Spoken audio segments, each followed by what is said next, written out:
ماه مبارک رمضان در بین 11 ماه دیگر و مثل حضرت یوسف علیه السلام در بین 11 برادرش است. برادران یوسف علیه السلام چه گفتند؟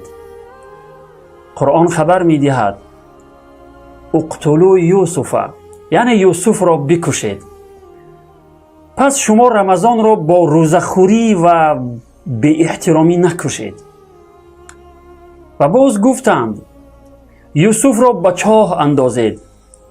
پس شما رمضان را از روی بیزاری در چاه نیندازید و آن را از خود دور نکنید. و آنها یوسف علیه السلام را به یک مبلغ ناچیز فروختند. خداوند می فرماید و شروه بثمن بخس دراهم معدوده.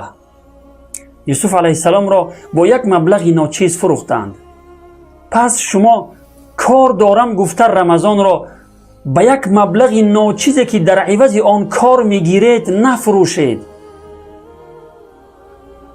شوهر زلیخا وقتی یوسف علیه السلام را میخرد به او میگوید، قرآن خبر میدهد اکرمی مثواه عسى ان ینفعنا، یعنی جای او را گرامی دار، امید است برای ما سودمند باشد.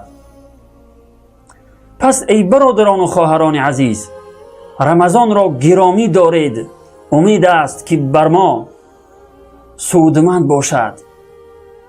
السلام علیکم و رحمت الله و برکاته.